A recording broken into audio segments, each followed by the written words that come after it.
మనకు ఒక చీడపురుగు ఉంది మన రాష్ట్రంలో. అతనికి అతనే పెట్టుకున్నాడు RRR అని. ఆ సినిమా ఏదో వచ్చింది కదా. అందుకుని అతని పేరు కనుమూరి రఘురామకృష్ణరాజు. ఇతను చర్చిలకు వెళ్ళిన వాళ్ళ లిస్టులు తీసిరండి. దాంట్లో ఎస్సీలు ఎవరిని ఉంటే వాళ్ళ ఎస్సీ సర్టిఫికేట్ అన్ని క్యాన్సిల్ చేసేస్తాను. ఒక్కడిది కూడా క్యాన్సిల్ చేయలేకపోయాడు. ఆ పేదల గుడిసెలు, క్రిస్టియన్స్ ఉన్న గుడిసెలన్నింటినీ అన్యాయంగా బుల్డోజర్ పెట్టి ఆ ఉండిలో తొక్కించి తీసేశాడు. ఒకసారి అంబేద్కర్ విగ్రహాన్ని అవమానపరిస్తే నేను వెళ్ళి గట్టిగా మందలించడం జరిగింది.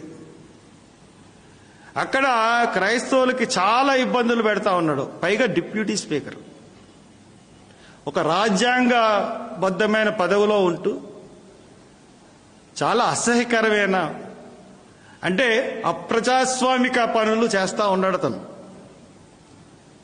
పైగా ఇతను ఏమన్నా మంచోడు అంటే ఆ డిప్యూటీ స్పీకర్ పదవికి అనర్హుడు. ఎందుకంటే అతను ఒక థర్మల్ విద్యుత్ కేంద్రం అన్నది పెట్టి ఒక 900 కోట్లు బ్యాంకుల దగ్గర అప్పు తీసుకుని ఈ 900 కోట్ల మీద వచ్చిన డిపాజిట్ చేసి ఆ డిపాజిట్ వచ్చిన 500 కోట్లు అంటే 1400 కోట్లు తీసుకుని బ్యాంకులకు ఇనాం పెట్టేశాడు. సిబిఐ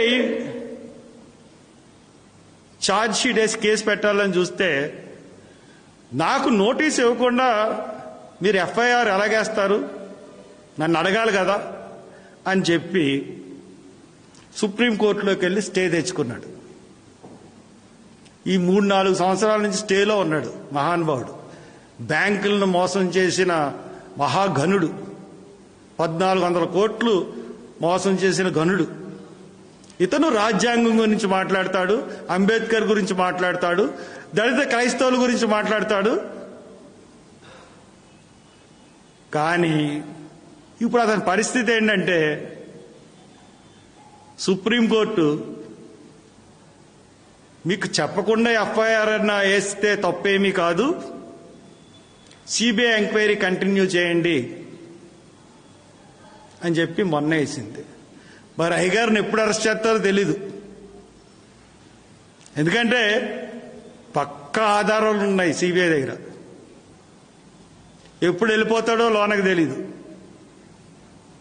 ఎందుకయ్యా మిడిసిపాటు, డిప్యూటీ స్పీకర్ అయ్యావు, ప్రజలందరినీ సమానంగా సోదరభావంతో అందరినీ దగ్గరికి తీసుకో.